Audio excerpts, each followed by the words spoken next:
Yes, you've come to the right place. Welcome to the Blues Heart Biker channel on this 22nd day of No Shave November. Let's roll.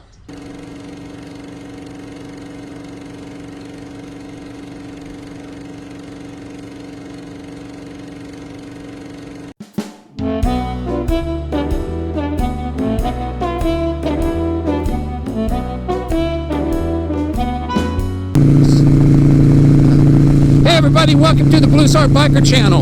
Alright, I hope everybody's doing good. I'm glad you made it, and I'm having a good day today so far. I decided to blow a little dust out of the Sportster and give it a little ride today. I haven't ridden it since I cleaned it up a couple episodes ago. You guys probably saw me clean it up. Did a quick cleanup on it, but it come out looking like a detail. It's great to be alive in the Golden Central Valley, California. It's in the mid-60s today. It's a little bit chilly, just cool enough to wear a jacket, but it's beautiful out. Sun's shining and couldn't ask for a better day. Well, all right. Well, today I decided I'd ride around a little bit and talk about some things. I haven't done that kind of a video in a long time, so I really don't have much else going on here because Thanksgiving's coming up. So anyways, I've been thinking a lot about television. You know, I really wasn't much of a television watcher until COVID hit. It's funny how that COVID thing changed the way a lot of people do things. And so I started watching a lot of TV shows and binge watching stuff, and you know, I started thinking a lot about TV shows with motorcycles in them, and some motorcycles that were in TV shows in the past, and you know, just motorcycle TV in general, you know. And you know, I figure I'd talk about that a little bit. I'm not going to give you my top favorites or put them in a list or anything like that, but I'm going to tell you good or bad about some shows that I've watched and that I like to watch, and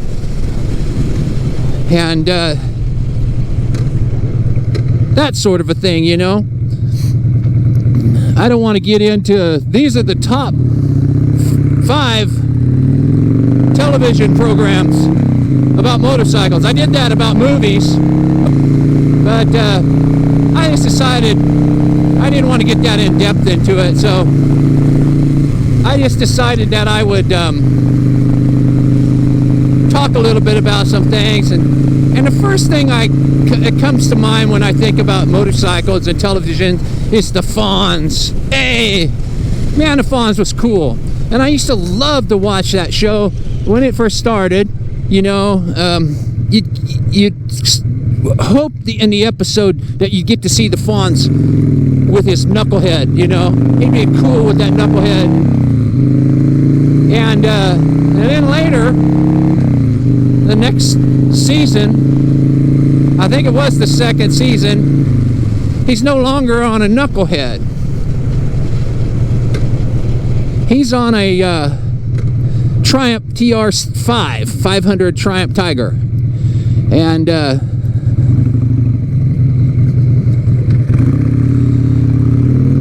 the reason is because he wasn't a rider and the knucklehead was too heavy for him. But the Triumph was cool too, you know. It was a cool Triumph, but I used to really dig when I was a kid to see him on that knucklehead. Do you remember Battlestar Galactica? That show was the goofiest show. It was kind of like trying to compete with Star Trek, you know. It was like, I think it came out around the time Star Wars came out, so it was kind of like trying to cash in on some of that Star Trek nostalgia, and then some of the hype about Star Wars.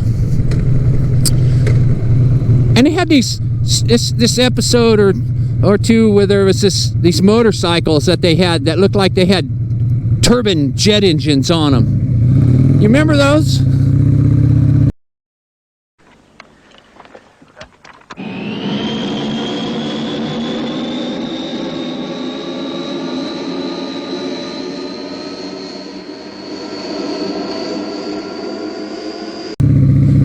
turbine jet engines, and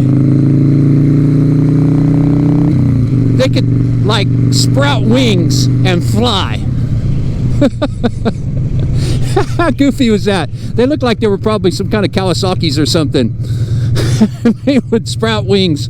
And you know, Happy Days was pretty goofy too, with the Fawns. You know, the Fawns, he jumped the shark.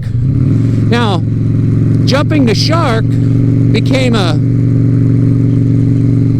standard line for when a TV show runs its course and turns silly and not cool anymore. And but he didn't jump the shark in a motorcycle. He jumped it on water skis. But they got this idea for Fawns jumping the shark from the episode where he actually did jump 14 garbage cans.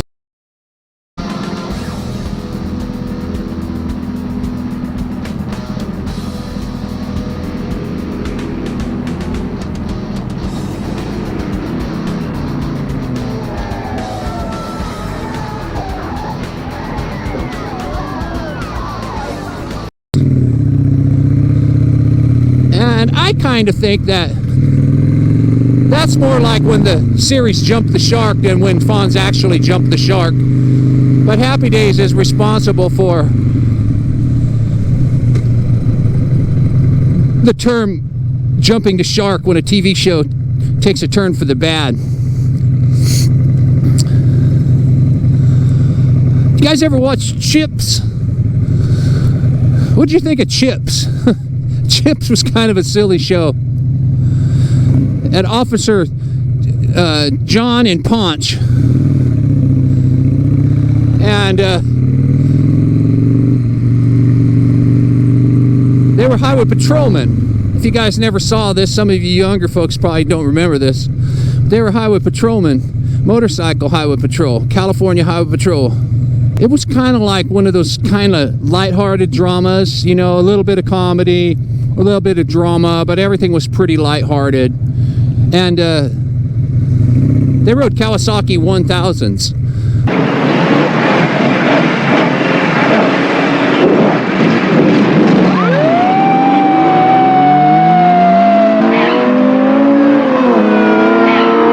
That was pretty cool.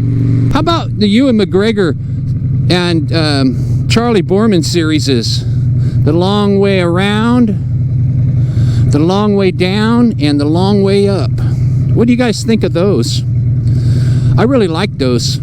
I really liked the first one was The Long Way Around, where they rode motorcycles around the world. And it was pretty cool because they started out in Scotland and drove all the way around the world to New York City. And of course, you know, when they got to Alaska, to Russia, they had to take a boat over to Alaska. You know, the show starts with them thinking about the idea, then them putting it together, and then they're out looking for sponsors to try to get their motorcycle sponsored, and they put a crew together, a film crew and support crew and all this stuff to make this happen, because it was going to be like a 3-month trip. And they tried to get KTM to sponsor them, and KTM didn't think they would make it because of the treacherous roads that were ahead of them when you start getting like around Siberia and stuff. So KTM told them, we don't think you guys are going to make it, and we don't want to be associated with a loser project, so we're going to pass. So they got BMW to sponsor them with bikes, and they rode these BMWs all the way around the world. And it was really cool because of the people they saw and the places they went, and you know, the road conditions weren't always very favorable, and they were racing against the weather because of weather in, you know, Eastern Europe. Asia can be pretty treacherous in the winter time, and there was, you know, a lot of rain and a lot of snow and a lot of uncomfort for them guys. But they did it, man. They did it it took them a couple of months to do it, but they did it. They ended up in New York City. They rode across the United States.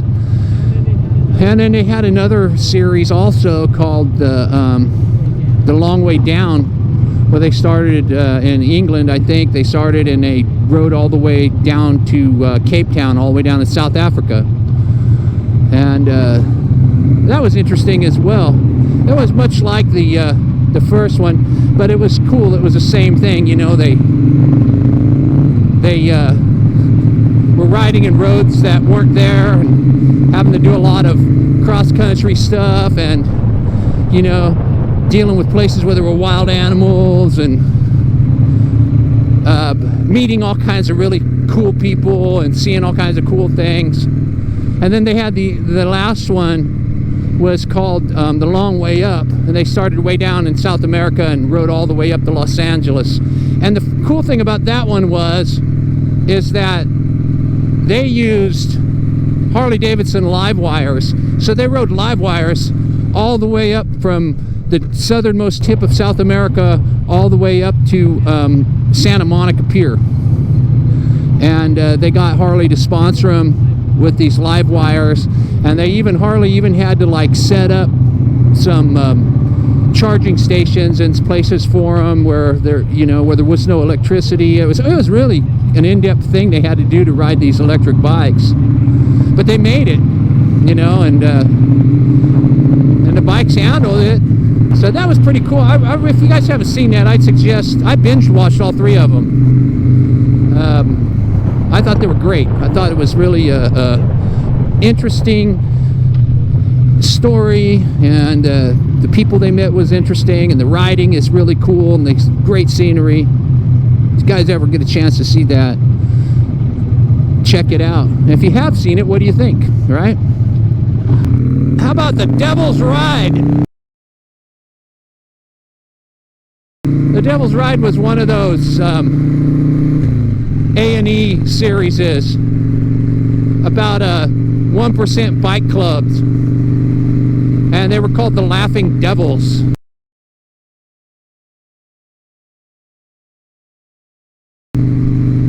And the Laughing Devils edged their president out, and he went on and started his own club called the Sinister Mob Syndicate, but for short they called it the Sin Mob.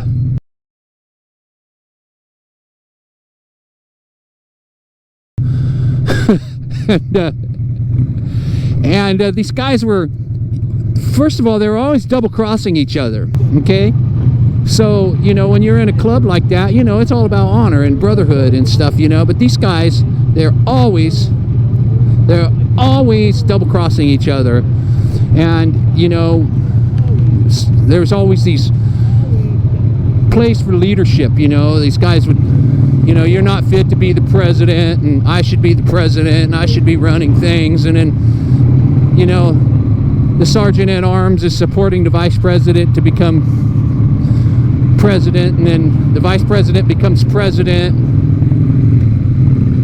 and then the old president wants to be president again, and the sergeant at arms double crosses him to get the other guy back in, and then this prospect becomes a full patch, and he thinks he could run the club better than the, I mean, it just goes on and on and on and on. And then they get in a war with the Sin Mob, and they're all talking about what they're going to do to each other, you know, but they're not really saying, or they, you know, they keep saying, we're going to wipe the Sin Mob out, or the Sin Mob says, we're going to wipe the Laughing Devils out. We're going to really show those guys it's on, but they never really do anything. The war with Sin Mob is boiling over, and there is no way that you can have Sin Mob and the Laughing Devils both in the same city. We need to get our together. It's essential that we get officers elected so that we can focus on this war and take care of Sin Mob. You know, I mean, it's like, what are you going to do? You know, we got to, you know, we could really mess some stuff up, and we really know how to do business, and they, you know, they get a new guy in their club, some old guy, and this guy really knows how to take care of business. He really knows what to do. And it's like you never find out what kind of business do you take care of, and what are you going to do, and, you know, are you going to kill the Laughing Devils or the Sin Mob, or are you going to just break their legs, or what are you gonna do? You know, it goes on and on and on and on, just the same old rhetoric over and over again. I gotta give that one, I'm gonna flat out give that one a thumbs down. I don't know if any of you guys have seen it or not. The Devil's Ride. And then I find out that the Laughing Devils club disbanded after the first season, and the syndicate, the Sinister Mob Syndicate, is a trademark of the production company that owns the rights to the television show. So I hope I don't hurt nobody's feelings, but I don't think I'm going to, but it's a really dumb show. Yeah, all right. I'm going to go ahead and address the elephant in the room then when it comes to motorcycle television. The Sons of Anarchy.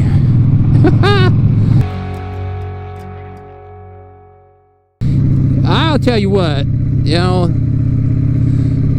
a lot of people, you know, say they won't watch it because it's, you know, it's not a accurate portrayal of biker lifestyle, and it's not an accurate portrayal of 1% bikers. And well, most of the people that say that aren't 1% bikers to begin with. And another thing about it is, it's a damn television show, so of course everything's going to be exaggerated on it. Just like, you know, I'm sure if you watch Law and Order, it's not the same, you know, it's not the way it is for the police, and it's not the way it is for the law. If you watch any medical TV show, it's not like it is in a hospital, and it's not like it is in a doctor's office. Detective shows aren't, that's not how they do it. And it's the same way with Sons of Anarchy. It's just a damn TV show. Don't take yourself so seriously, and don't take it so seriously, you know. It was actually a really good show. I binge watched it, and you know, it had ups and downs. I mean, it had a couple of seasons that I were like, oh gosh, where's this going? This is silly. But then it come back around, and by the end of the show, it was pretty good. I mean, it was pretty good drama, you know. It's a interesting plot, and the characters were interesting, and you know, the power struggle between father and son,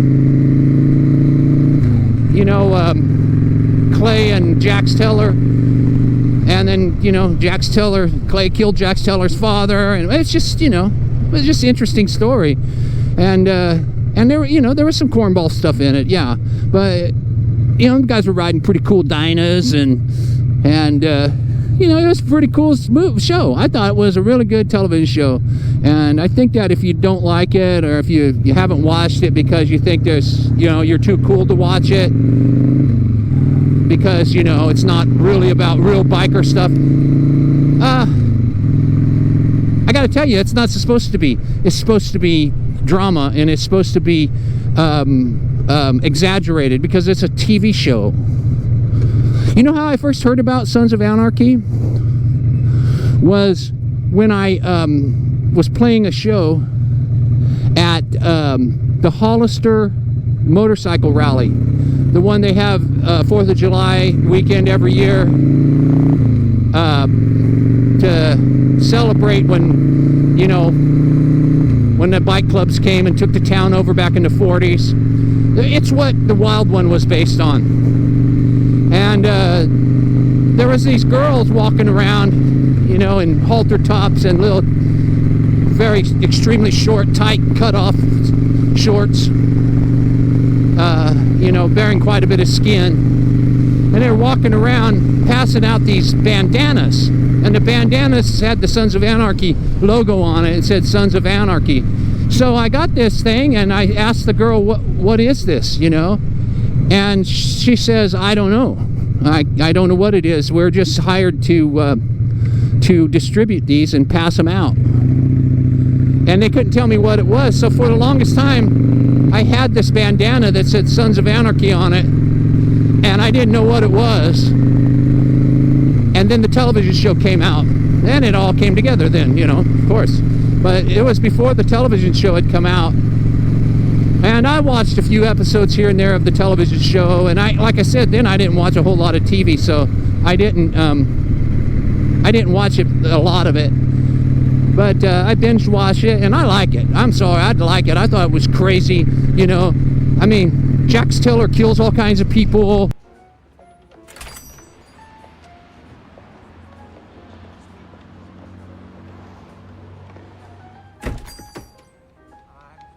Well, look who it is. What can I do for you, handsome Jack?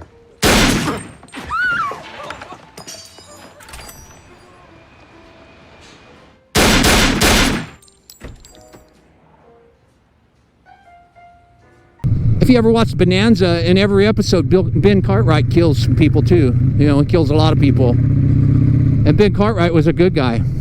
Well, there you go. And then they got a spin-off called the Mayans now. I can't really say too much about the Mayans because it's pretty early in the seasons. You know, that's only been season 2, but from what I see, it's going to be a little different than Sons of Anarchy, and I like it. You know, the main character, Easy, rides a Softail Deluxe, so I think that's cool.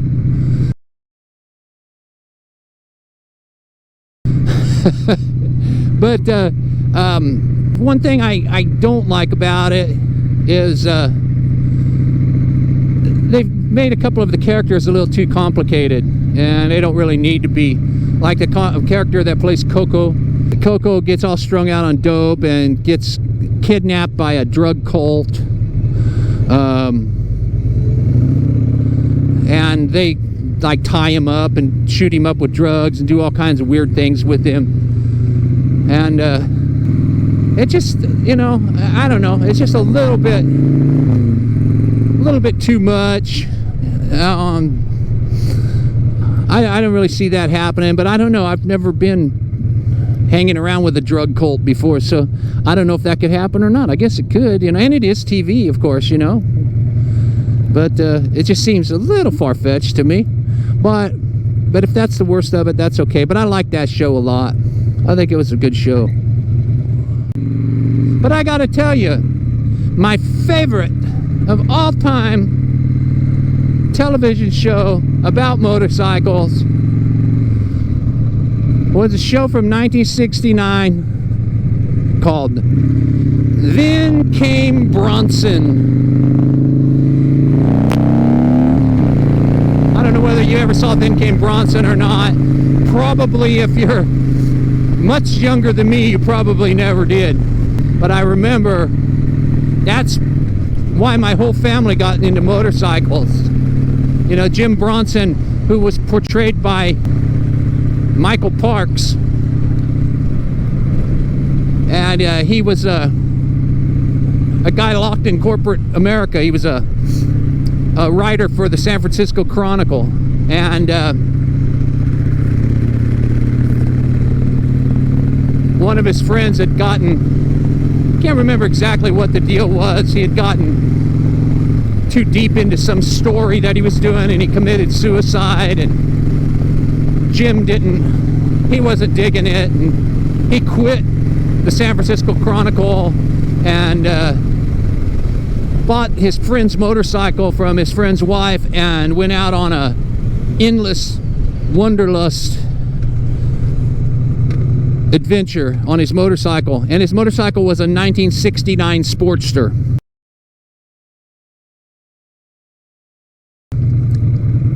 And he'd go out and find himself in these little predicaments where people needed his help, and he'd solve their problems for them, and then he'd ride off into the sunset.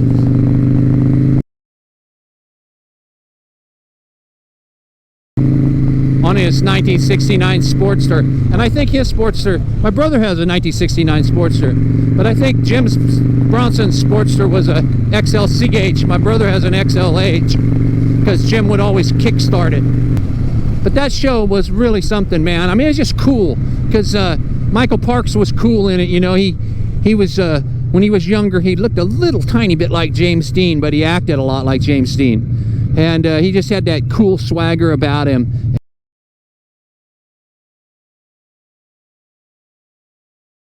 And the beginning, the coldest line and the coolest beginning in that movie. And he pulls up alongside of this car in traffic in San Francisco, and the guy in the car looks over at him and says, "Are you taking a trip?" Taking a trip? What's that? Taking a trip. Yeah. Where to? Oh, I don't know. Wherever I end up, I guess. Well, I wish I was you. Really? Yeah. Well, hang in there.